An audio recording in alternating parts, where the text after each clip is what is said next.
अस्सलाम वालेकुम स्टूडेंट्स। सो आज चैप्टर 7 के फोर्थ लेक्चर में हम इक्विलिब्रियम कांस्टेंट की इम्पोर्टेंस को डिस्कस करेंगे। सबसे पहले जो एप्लीकेशन या इम्पोर्टेंस है इक्विलिब्रियम कांस्टेंट के, that is prediction of direction of reaction and reaction coefficient. यानी मतलब हम केसी की वैल्यू से और क्यों सी क्या ये भी डिस्कस करेंगे कि वैल्यूज के हेल्प से हम रिएक्शन के डायरेक्शन को भी प्रिडिक्ट कर सकते हैं। कैसे? आप लोग हैरान होंगे कि रिएक्शन का डायरेक्शन कैसे प्रिडिक्ट होगा। देखिए, बेसिकली अगर एक रिएक्शन है जिसमें हमारे पास रिएक्टेंट से प्रोडक्ट बन रहा है, तो अगर हम रिएक्शन मिक्सचर में सिर्फ रिएक्टेंट्स ही लें तो ये तो बात क्लियर है कि इक्विलिब्रियम अचीव होने तक रिएक्शन का जो नेट डायरेक्शन होगा वो फॉरवर्ड होगा। और अगर हम कोई रिएक्शन प्रोडक्ट से रिएक्टेंट बना रहे हैं, मतलब और हमारा रिएक्टेंट है पी प्रोडक्ट है, तो मैंने रिएक्शन मिक्सचर में प्रोडक्ट ही सिर्फ लिया, रिएक्टेंट नहीं लिया है, तो फिर इक्विलिब्रियम एस्टेब्लिश होने के लिए रिएक्शन रिवर्स डायरेक्शन में आएगा। तो वो तो हमें क्लियर है। लेकिन अगर हम कुछ रिएक्टेंट और कुछ प्रोडक्ट को दोनों को मिक्स कर दें, यानी कुछ अमाउंट रिएक्टेंट का ले लें और कुछ अमाउंट प्रोडक्ट का ले लें और दोनों को मिक्स कर दें, और वही कंडीशन जो रिएक्शन के लिए चाहिए वो प्रोवाइड करे, तो फिर हमारे पास तीन पॉसिबिलिटीज हो सकती हैं। एक तो ये कि या तो रिएक्शन इक्विलिब्रियम में ही हो, मतलब जो हमने इनिशियल कंसंट्रेशन रिएक्टेंट और प्रोडक्ट की ली, जिन कंसंट्रेशन के साथ हमने रिएक्टेंट और प्रोडक्ट को एक साथ मिक्स कर दिया है, तो वो कंसंट्रेशन इक्विलिब्रियम कंसंट्रेशन के एग्जैक्टली बराबर हो, तो फिर तो क्लियर होगा कि रिएक्शन हमारे पास इक्विलिब्रियम पर ही होगा जैसे ही हम रिएक्टेंट और प्रोडक्ट को मिक्स कर देंगे। बट अगर रिएक्शन इक्विलिब्रियम में नहीं हुआ तो फिर या तो इक्विलिब्रियम को अचीव करने के लिए रिएक्शन नेट फॉरवर्ड डायरेक्शन में जाएगा या नेट रिवर्स डायरेक्शन में जाएगा। तो आया रिएक्शन इक्विलिब्रियम पे है, अगर नहीं है तो ये इक्विलिब्रियम अचीव करने के लिए इसको फॉरवर्ड की डायरेक्शन में जाना होगा या रिवर्स की डायरेक्शन में जाना होगा। वो हम के सी की वैल्यू और क्यू सी की वैल्यू से फाइंड कर सकते हैं। तो ये आज का हमारा टॉपिक है, prediction of direction of reaction.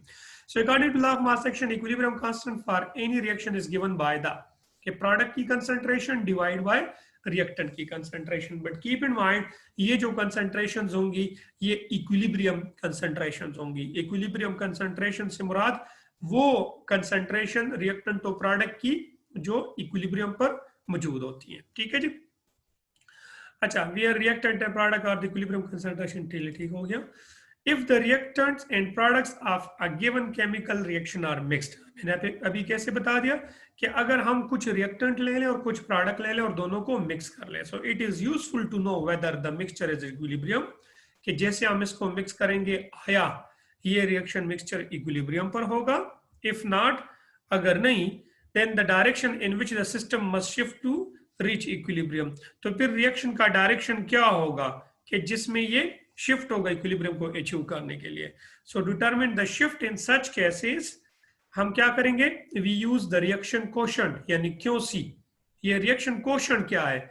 Reaction coefficient Q C की जो वैल्यू है ये बेसिकली के सी की तरह ही न्यूमेरिकली कैलकुलेट होती है। ये भी के सी की तरह प्रोडक्ट्स और रिएक्टेंट्स के रेशो होता है कंसंट्रेशंस का, बट फर्क सिर्फ इतना होता है कि जो इक्विलिब्रियम कांस्टेंट के सी है वो इक्विलिब्रियम कंसंट्रेशन ऑफ प्रोडक्ट और रिएक्टेंट का रेशो है, जबकि जो क्यू सी की वैल्यू होगी ये basically initial concentration of product और रिएक्टेंट्स का रेशो होगा। मतलब वही इक्विलिब्रियम कांस्टेंट एक्सप्रेशन होगा, बट हमने सिर्फ डिफरेंस इतना करना होगा कि हमने उस इक्वेशन में इक्विलिब्रियम कंसंट्रेशन की बजाय प्रोडक्ट और रिएक्टेंट की इनिशियल कंसंट्रेशन लेनी होंगी। इनिशियल कंसंट्रेशन कौन सी कंसंट्रेशंस होंगी? ये वो कंसंट्रेशंस होंगी जिन कंसंट्रेशंस के साथ हम रिएक्टेंट और प्रोडक्ट को मिक्स कर रहे हैं या मिक्स करने जा रहे हैं। ठीक है जी। तो इस इक्वेशन से हम क्यू सी की वैल्यू को फाइंड कर देंगे। इसमें रिएक्टेंट्स ये नॉट और ये प्रोडक्ट स्क्वायर ब्रैकेट में लेके इसके साथ ये नॉट लगाया हुआ है, ये नॉट रिप्रेजेंट कर रहा है बेसिकली इनिशियल कंसंट्रेशन को। जब भी आपको कंसंट्रेशन के साथ ये नॉट नजर आ जाए तो इसका मुराद होगा कि ये इनिशियल कंसंट्रेशन है। नाउ क्या करेंगे? So in order to predict whether the system is at equilibrium और not, the magnitude of Qc must be compared with that of Kc. हम क्या करेंगे कि ये जो रिएक्शन कोएफिशिएंट की वैल्यू है इसको इक्विलिब्रियम कांस्टेंट की वैल्यू के साथ कंपेयर कर देंगे। यानी जिस रिएक्शन के लिए हमने क्यूसी कैलकुलेट किया उस रिएक्शन की अपनी कांस्टेंट कैसी वैल्यू होगी उस मखसूस टेम्परेचर पर जिस पे हम ये रिएक्शन करने जा रहे हैं, तो उस टेम्परेचर पर उसकी जो केसी की वैल्यू उसके साथ कंपेयर कर लेंगे। Now if Qc is equal to Kc, अगर रिएक्शन कोएफिशिएंट की वैल्यू इक्विलिब्रियम कांस्टेंट के बराबर आ रही है तो इसका मतलब ये हो गया कि हमारे पास जो इनिशियल कंसंट्रेशन है रिएक्टेंट और प्रोडक्ट का वो बेसिकली इक्विलिब्रियम कंसंट्रेशन के बराबर ही है। इस वजह से जैसे ही हम रिएक्टेंट और प्रोडक्ट को इन कंसंट्रेशन के साथ मिक्स करेंगे रिएक्शन उसी टाइम इक्विलिब्रियम पे, तो initial concentration are equilibrium concentration and the reaction is at equilibrium. ठीक है जी, इससे ये पता चल जाएगा। But if QC is greater than KC, अगर रिएक्शन कोएफिशिएंट की वैल्यू इक्विलिब्रियम कांस्टेंट की वैल्यू से ज्यादा आ रही है तो इसका मतलब ये हो गया कि हमारे पास, क्योंकि प्रोडक्ट ऊपर है रिएक्टेंट नीचे है, सो हम ये कह सकते हैं, मैं प्रीवियस स्लाइड की तरफ चला जाऊं, अगर QC की वैल्यू KC से ज्यादा आ रही है तो हम कह सकते हैं कि इनिशियल कंसंट्रेशन प्रोडक्ट की इक्विलिब्रियम कंसंट्रेशन ऑफ प्रोडक्ट से ज्यादा है, इनिशियल कंसंट्रेशन प्रोडक्ट की इक्विलिब्रियम कंसंट्रेशन से ज्यादा है, या इनिशियल कंसंट्रेशन रिएक्टेंट की इक्विलिब्रियम कंसंट्रेशन से कम है। तो प्रोडक्ट की कंसंट्रेशन इक्विलिब्रियम कंसंट्रेशन से ज्यादा है, इनिशियल प्रोडक्ट की इनिशियल कंसंट्रेशन इक्विलिब्रियम कंसंट्रेशन से ज्यादा है और रिएक्टेंट्स की इनिशियल कंसंट्रेशन इक्विलिब्रियम कंसंट्रेशन से कम है। तो इसका मतलब हो गया कि इक्विलिब्रियम अचीव करने के लिए रिएक्शन को नेट रिवर्स डायरेक्शन में आना होगा ताकि प्रोडक्ट की कंसंट्रेशन को कम करके इक्विलिब्रियम कंसंट्रेशन के बराबर किया जा सके और रिएक्टेंट की कंसंट्रेशन को ज्यादा करके इक्विलिब्रियम कंसंट्रेशन के बराबर किया। तो the system is not at equilibrium and the net reaction will occur in the reverse direction until equilibrium is reached. अच्छा, ये ईटा में भी आया था ये वाला कि क्यों सी ज्यादा हो केसी का, तो इसका क्या मतलब होता है। और इसका रिवर्स, अगर हमारे पास क्यों सी की वैल्यू केसी से कम आ रही है तो इसका मतलब ये हो गया कि, फिर रिपीट कर रहा हूं, क्यों सी बी प्रोडक्ट और रिएक्टेंट की कंसंट्रेशन का रेशियो है बट इनिशियल कंसंट्रेशन का, और के सी प्रोडक्ट और रिएक्टेंट की इक्विलिब्रियम कंसंट्रेशन का रेशियो है। तो अगर क्यों सी की वैल्यू के सी से कम आ रही है तो इसका मतलब हो गया कि जो प्रोडक्ट की इनिशियल कंसंट्रेशन है वो इक्विलिब्रियम कंसंट्रेशन से कम है और रिएक्टेंट की इनिशियल कंसंट्रेशन इक्विलिब्रियम कंसंट्रेशन से ज्यादा है। तो इक्विलिब्रियम अचीव करने के लिए रिएक्शन को फॉरवर्ड डायरेक्शन में जाना होगा ताकि रिएक्टेंट की कंसंट्रेशन को कम करके इक्विलिब्रियम कंसंट्रेशन के बराबर किया जा सके और प्रोडक्ट की कंसंट्रेशन को ज्यादा करके इक्विलिब्रियम कंसंट्रेशन के बराबर किया जा सके, और इस वजह से कुछ देर बाद इक्विलिब्रियम एस्टेब्लिश हो जाएगा। बट इक्विलिब्रियम एस्टेब्लिश होने तक रिएक्शन का जो नेट डायरेक्शन होगा वो क्या होगा, फॉरवर्ड होगा। So the system is not at equilibrium, the net reaction will occur in the forward direction until equilibrium is established। ठीक है जी। तो कंक्लूजन ये हो गया कि अगर मैंने रिएक्टेंट लिया और प्रोडक्ट लिया कुछ कुछ कंसंट्रेशन के साथ और उन कंसंट्रेशन के साथ मैं उनको मिक्स करने जा रहा हूं तो बिफोर मिक्सिंग में ये प्रेडिक्ट कर सकता हूं कि आया जब मैं इसको मिक्स करूंगा तो ये रिएक्शन इक्विलिब्रियम पर होगा या नहीं, अगर नहीं तो इक्विलिब्रियम अचीव करने के लिए फॉरवर्ड जाएगा या रिवर्स जाएगा। कैसे, मैं फिर रिपीट कर रहा हूं, इनिशियल कंसंट्रेशंस को जब मैं इक्विलिब्रियम कांस्टेंट के एक्सप्रेशन में लगा लूंगा तो उससे मेरे पास रिएक्शन कोएफिशिएंट यानी क्यूसी की वैल्यू आ जाएगी, फिर उस क्यूसी की वैल्यू को केसी के साथ कंपेयर कर दूंगा। अगर क्यूसी की वैल्यू केसी के बराबर आ रही है तो इसका मतलब है कि इनिशियल कंसंट्रेशन जो है ना ये इक्विलिब्रियम कंसंट्रेशन के बराबर है और रिएक्शन इक्विलिब्रियम पर है। अगर क्यूसी की वैल्यू केसी से ज्यादा आ रही है तो इसका मतलब है कि जब मैं इनको मिक्स करूंगा तो रिएक्शन को रिवर्स डायरेक्शन में जाना होगा, और अगर क्यूसी की वैल्यू केसी से कम आ रही है तो इसका मतलब है कि रिएक्शन इक्विलिब्रियम में नहीं है और इक्विलिब्रियम अचीव करने के लिए रिएक्शन को फॉरवर्ड डायरेक्शन में जाना होगा। ठीक है जी। ये एक डायग्रामेटिकली भी कुछ आपको रिप्रेजेंट करने की कोशिश की कि इक्विलिब्रियम पर क्यूसी और केसी की वैल्यू बराबर होनी चाहिए। अगर केसी की वैल्यू क्यूसी से ज्यादा यानी क्यूसी की वैल्यू केसी से कम है, थर्ड केस, तो shift reaction to the right, तो रिएक्शन फॉरवर्ड में जाएगा। और अगर क्यूसी की वैल्यू ज्यादा आ रही है केसी से तो इसका मतलब है second case, reaction reverse direction में जाएगा, shift reaction to the left. ठीक है जी। अच्छा, difference between equilibrium constant and reaction quotient, equilibrium Kc और Qc, the ratio of concentration of product and reactant at equilibrium, जबकि the ratio of initial concentration of product and reactant, ठीक है। Value of KC is always constant for a particular reaction at a given temperature, ये हम आगे पढ़ेंगे भी। Given temperature पर केसी की वैल्यू क्या होती है, कांस्टेंट होती है किसी भी पर्टिकुलर रिएक्शन के लिए, but value of QC is not constant, ठीक है, and changes during progression of reaction. क्यों? क्योंकि जैसे जैसे रिएक्शन फॉरवर्ड जाता है या रिवर्स जाता है, तो चूंकि इन कंसंट्रेशन, इनिशियल कंसंट्रेशन में चेंज आता है, जिसकी वजह से क्यूसी की वैल्यू इफेक्ट होगी, और फाइनली जब रिएक्शन इक्विलिब्रियम पर पहुंच जाएगा तो क्यूसी की वैल्यू केसी के बराबर हो जाती है। अच्छा, it do not give information about the direction of reaction. क्यों? क्योंकि केसी पर तो हमें क्लियर होता है कि रिएक्शन इक्विलिब्रियम पर इनिशियल और फाइनल की वैल्यू का मतलब रेट जो है ना, वो सॉरी फॉरवर्ड और रिवर्स का जो रेट होता है वो आपस में बराबर होता है। It gives information about the direction of chemical reaction. कैसे? वो अभी कुछ देर पहले हमने पढ़ा, क्यूसी को केसी के साथ कंपेयर करके। अच्छा, चले इस पर एग्जाम्पल है बुक में, तो उसको डिस्कस करते हैं कि for the dissociation of H I जो है ना हाइड्रोजन आयोडाइड, जब वो डिसोसिएट होता है तो उससे हाइड्रोजन और आयोडीन बनता है, ठीक है।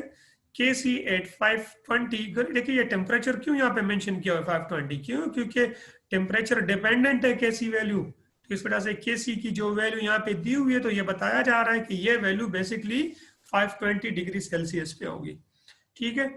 Predict the direction in which the system will move to attain the equilibrium if the initial concentration of HI is 1.02 molar, capital M represent कर रहा है मोलर को, यानी मोल पर litre, and that of H2 and I2 are 0.01 मोल पर DM cube and sorry मोल पर DM cube यानी molar and 0.01। अच्छा, फिर तो इसकी जरूरत ही नहीं है। अच्छा, तो 0.101 मोलर ईच है दोनों की, ठीक है। सो बड़ा सिंपल सा क्वेश्चन है, हमें HI, H2 और I2 की इनिशियल कंसंट्रेशंस दी हुई हैं, हमें केसी वैल्यू दी हुई है, हमने डायरेक्शन को प्रेडिक्ट करना है, तो बड़ा आसान तरीका है, इनिशियल कंसंट्रेशन से मैं क्यूसी कैलकुलेट कर दूंगा और फिर उसको केसी के साथ कंपेयर कर दूंगा। तो चले जी इसको कैलकुलेट करते हैं। तो QC is equal to initial concentration of H2 divided by into initial concentration of I2 divided by HI square। Sorry यहाँ पे मैं स्क्वायर लिखना भूल गया हूँ, लेकिन नीचे फिर लिखा हुआ है, ठीक है। सो H2 की इनिशियल कंसंट्रेशन 0.01 मोलर पुट कर दी, I2 की इनिशियल कंसंट्रेशन भी 0.01 मोलर, वो भी मैंने पुट कर दिया, और HI की जो इनिशियल कंसंट्रेशन है वो है 1.02 मोलर होल स्क्वायर पुट कर दिया। इसको सॉल्व करेंगे तो इससे आ जाएगा QC is equal to 9.61 into 10 to the power -5। तो अगर आप इस वैल्यू को केसी के साथ कंपेयर कर दे तो क्यूसी की वैल्यू केसी से कम आ रही है, जिसका मतलब है कि इन इनिशियल कंसंट्रेशन के साथ जब मैं HI, H2 और I2 को मिक्स करूंगा तो रिएक्शन इक्विलिब्रियम पर नहीं होगा, बल्कि इक्विलिब्रियम को अचीव करने के लिए रिएक्शन को फॉरवर्ड डायरेक्शन में जाना होगा। सो क्या लिखा, since the initial concentration ratio yani QC 9.61 into 10 to the is less than the given value of Kc, which is the, hence the reaction will proceed in the forward direction and HI will dissociate further। HI से further H2I2 बनेगा और finally कुछ देर बाद equilibrium establish हो जाएगा, but equilibrium के लिए reaction forward direction में जाएगा, ठीक है जी। अच्छा, प्रैक्टिस प्रॉब्लम एक दिया हुआ यहाँ पर 7.3, at very high temperature Kc is 65 for the following chemical reaction। वही रिएक्शन दोबारा दिया हुआ है, Kc की वैल्यू ये दी हुई है। The following concentrations were detected in a mixture, if is the system in equilibrium, if not then in which direction must the reaction proceed to equilibrium to be established। so concentrations हमें दी हुई है, HI की initial concentration 0.5 molar है, H2 की 2.80 molar है और I2 की 3.40 molar है।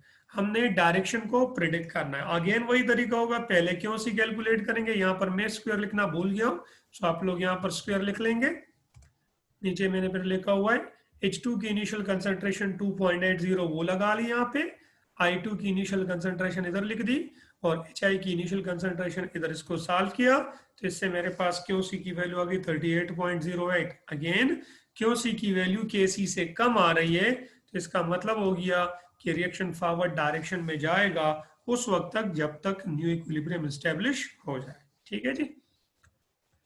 अच्छा, सेकंड जो एप्लीकेशन है, सॉरी यहाँ पे वन लिखा हुआ है बट ये सेकंड होगा। पहला एप्लीकेशन या इम्पोर्टेंस जिस मतलब जो हम फाइंड कर सकते हैं इक्विलिब्रियम कांस्टेंट से जी, वो है prediction of direction of reaction. दूसरा है जी prediction of extent of chemical reaction.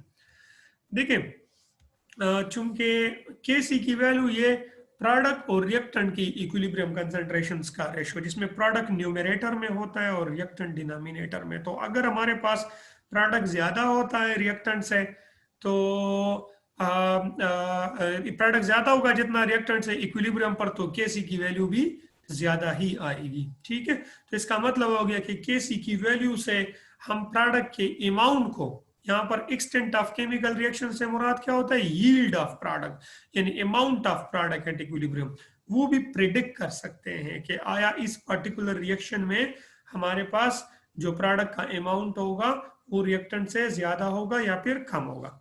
So the value of KC is very large, यानी 1 से बहुत ज्यादा हो, this indicate the reaction is almost complete. यानी जब केसी की वैल्यू बहुत ज्यादा आ रही है तो इसका मतलब है कि प्रोडक्ट की कंसंट्रेशन रिएक्टेंट की कंसंट्रेशन से बहुत ही ज्यादा है, यानी इक्विलिब्रियम पर प्रोडक्ट बहुत ज्यादा है और रिएक्टेंट बहुत ही कम रह गया है, जिसका मतलब है कि तकरीबन ऑलमोस्ट ज्यादा से ज्यादा रिएक्टेंट वो प्रोडक्ट में कन्वर्ट हो चुका है।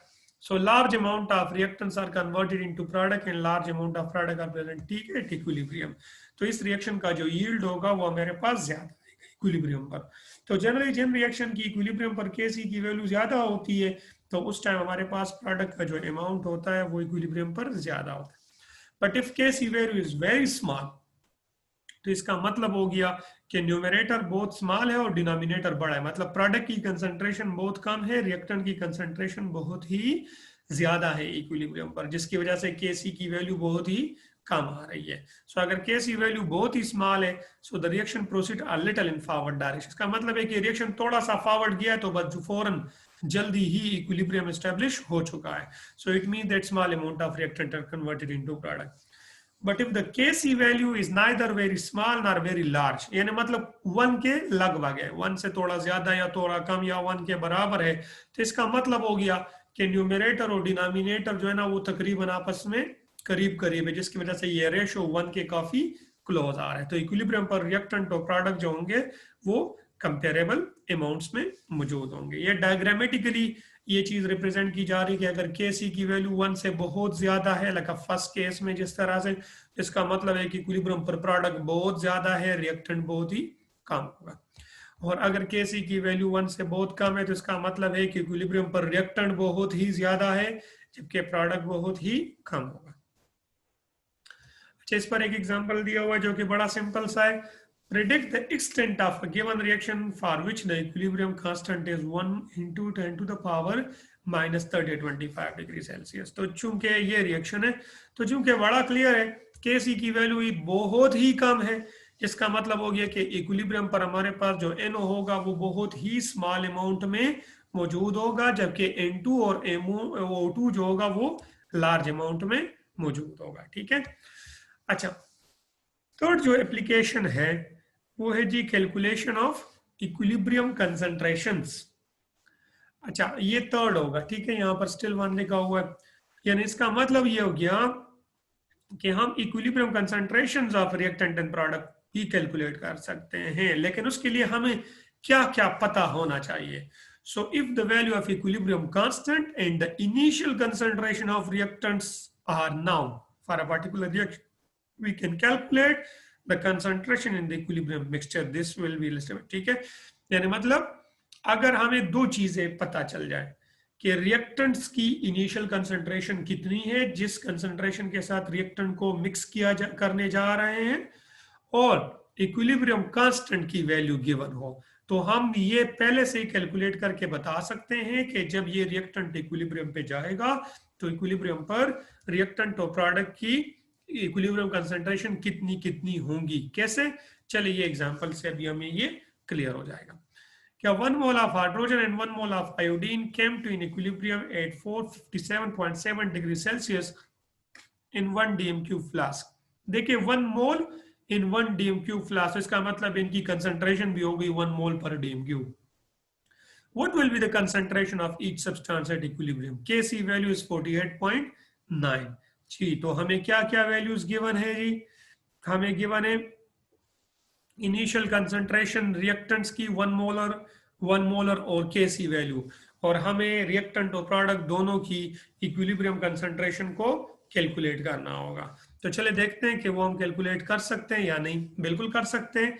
इसके लिए उसी तरह से आइस टेबल बनाना होगा, जो कि पहले कुछ एग्जांपल्स में हमने पढ़ा है। इनिशियल कंसंट्रेशन, मैंने पहले रिएक्शन लिखा, initial concentration H2 1 molar, I2 1 molar, HI 0, क्योंकि हमने प्रोडक्ट नहीं लिया, हमने सिर्फ रिएक्टेंट ही लिया था। चेंज इन कंसंट्रेशन, अब इक्विलिब्रियम तक रिएक्टेंट की कंसंट्रेशन में डिक्रीज आएगा और प्रोडक्ट की कंसंट्रेशन में इंक्रीज आएगा। मैंने पहले भी लेक्चर्स में बताया था कि डिक्रीज को हम नेगेटिव और इंक्रीज को पॉजिटिव से रिप्रेजेंट करेंगे। तो चले हम एज्यूम कर लेते हैं कि ये जो 1 मोल हमने लिया था H2, इसमें से x मोल, x की वैल्यू क्या अभी हमें नहीं पता, इसमें से x मोल H2 ने x मोल I2 के साथ रिएक्ट किया है, तो HI कितना बन चुका होगा? 2x। ठीक है, यानी इक्विलिब्रियम तक x मोल H2 जब x मोल I2 के साथ रिएक्ट करेगा तो 2x मोल HI बनेगा। ये कैसे? गोरा, बैलेंस इक्वेशन के मुताबिक 1 मोल H2 और 1 मोल I2 रिएक्शन करेगा तो 2 मोल HI बनेंगे। तो अगर x मोल H2 और x मोल I2 रिएक्ट करेगा तो 2x मोल HI के बनेंगे। तो इस वजह से H2 की कंसंट्रेशन में डिक्रीज आ गया, -x मतलब डिक्रीज, क्योंकि x मोल प्रोडक्ट में कन्वर्ट होगा, इसका भी -x डिक्रीज, और इसका इंक्रीज आ गया तो +2x। नाउ इक्विलिब्रियम कंसंट्रेशन कितनी होंगी? तो जी 1 मोल हमने इनिशियली लिया था H2 का, x मोल उसमें से कंज्यूम हो गया है, प्रोडक्ट में कन्वर्ट हो, तो कितना बचा इक्विलिब्रियम पर? 1 - x। इसी तरह से HI2 हमने लिया था इनिशियली 1 मोल, x उसमें से डिक्रीज आ गया है, कितना बचा? 1 - x, और ये इनिशियली 0 लिया था और 2x बन गया इक्विलिब्रियम तक, तो बस इक्विलिब्रियम पर 2x ही मौजूद होगा। Now Kc which is equal to 48.9 and according to law of mass action ये बराबर होगा HI square divide by H2 और I2 की कंसंट्रेशन। HI की कितनी इक्विलिब्रियम पर कंसंट्रेशन है? चले 2x स्क्वायर, 1 - x 1 - तो ये जाएगा 2x square divide by 1 - x 1 - x multiply हो जाएंगे, तो इससे 1 - x होल स्क्वायर हो जाएगा। नाउ राइट और लेफ्ट साइड दोनों पर स्क्वायर रूट ले लेते हैं। सो हमारे पास क्या आ जाएगा जी? 2x डिवाइड बाय 1 - x, यहाँ पे स्क्वायर रूट के साथ खत्म हो जाएगा, और 48.9 का जब आप स्क्वायर रूट लोगे तो इससे आ जाएगा 6.99। नाउ अब आप इसको बस आगे सॉल्व कर सकते हैं। ये 1 - x इधर मल्टीप्लाई कर देंगे 6.9, फिर इसको रीअरेंज कर देंगे and so on. Simply x की वैल्यू आपके साथ आ जाएगी 0.77। चूंकि अभी हमें x की वैल्यू पता चल गई, तो हम अब H2, I2 और HI तीनों की इक्विलिब्रियम कंसंट्रेशन को कैलकुलेट कर सकते हैं। कैसे? सो H2 की इक्विलिब्रियम कंसंट्रेशन है जी 1 - x, तो 1 - x की वैल्यू ये लें 0.22 मोल पर डीएम क्यूब। अच्छा, तो H2 जो है ना वो इक्विलिब्रियम पर 0.222 मोल पर डीएम क्यूब मौजूद होगा। ठीक है जी। अच्छा, I2 का भी इसी तरह से आएगा, अगर हम देख लें। सो I2 का भी 1 - x, इसकी भी इक्विलिब्रियम का देखें 1 - x है तो 1 - x, तो ये आ जाएगा, और HI का 2x है, सो 2 मल्टीप्लाई बाय 0.778 है, सो इससे आ जाएगा 1.556 मोल पर डीएम क्यूब। ठीक है जी। तो हमने पहले x की वैल्यू फाइंड की और फिर इन वैल्यू से यानी 1 - x 1 - 2x से हमने H2, I2 और HI की कंसंट्रेशंस को कैलकुलेट कर दिया। ठीक है जी। बिल्कुल इसी तरह से यहाँ पर इन्होंने एक प्रैक्टिस प्रॉब्लम भी दिया हुआ है कि equilibrium 1 litre container contain 1 litre container मतलब 1 डीएम क्यूब हो गया, तो वॉल्यूम 1 डीएम क्यूब है, 0.35 moles of PCl5, 0.16 mole of PCl3, what will be equilibrium concentration of Cl2। तो ये तो बड़ा आसान है, ये तो खैर इस एग्जांपल के साथ रिलेवेंट नहीं है, लेकिन इन्होंने यहाँ पे दिया हुआ है, क्योंकि इसमें तो Kc की वैल्यू भी गिवन है और हमें इक्विलिब्रियम कंसंट्रेशंस गिवन है। तो ये तो बड़ा आसान है, सिंपली इक्विलिब्रियम कांस्टेंट के इक्वेशन से कैलकुलेट हो सकता है, क्योंकि ये हमें बताया कि एट इक्विलिब्रियम, तो इक्विलिब्रियम कंसंट्रेशन हो गई PCl5 की और इक्विलिब्रियम कंसंट्रेशन हो गई PCl3 की। So now according to law of mass action, PCl5 की कंसंट्रेशन हो जाएगी 0.35 मोल पर लीटर। अच्छा, PCl3 की कितनी हो जाएगी? क्लोरीन की कंसंट्रेशन कितनी है वो हमने कैलकुलेट करना है, क्योंकि वो क्वेश्चन में बताया गया है what equilibrium concentration of chlorine should be present. So Kc is equal to PCl5 divided by PCl3 into Cl2. So हमने Kc वैल्यू हमें गिवन है, PCl5 की कंसंट्रेशन गिवन है, PCl3 की कंसंट्रेशन गिवन है, Cl2 की फाइंड, तो Cl2 को इधर ले आए और Kc को इधर ले आए। ठीक है, सो नाउ PCl5 की वैल्यू लगा लें, PCl3 की और Kc की वैल्यू लगा लें और इसको सॉल्व करें तो इससे आ जाएगा 1.15 मोलर। ठीक है, ये सिंपली क्लोरीन की इक्विलिब्रियम कंसंट्रेशन हो गई। तो ये तो बड़ा सिंपल सा क्वेश्चन था, ये हमने सिंपली इक्विलिब्रियम कांस्टेंट की एक्सप्रेशन से कैलकुलेट किया। तो जी आज के लेक्चर में हमने थ्री जो है ना वो इम्पोर्टेंसेस डिस्कस किए इक्विलिब्रियम कांस्टेंट के। एक तो ये कि इक्विलिब्रियम कांस्टेंट से हम डायरेक्शन को प्रेडिक्ट कर सकते हैं, so prediction of direction of chemical reaction. दूसरा जी हमने डिस्कस किया prediction of extent of reaction, कि Kc की वैल्यू से हम रिएक्शन इक्विलिब्रियम पर प्रोडक्ट के अमाउंट को भी प्रिडिक्ट कर सकते हैं। और third one calculation of equilibrium concentrations, यानी अगर हमें रिएक्टेंट्स की इनिशियल कंसंट्रेशन और Kc की वैल्यू का पता हो तो हम रिएक्टेंट और प्रोडक्ट दोनों की इक्विलिब्रियम कंसंट्रेशन को कैलकुलेट कर सकते हैं। ठीक है जी, सो आज के लिए हाँ इतना काफ़ी है। इंशाल्लाह बाकी जो नेक्स्ट पॉइंट्स हैं या नेक्स्ट टॉपिक्स हैं वो अगले लेक्चर में डिस्कस करेंगे। ठीक है जी, अल्लाह हाफिज़।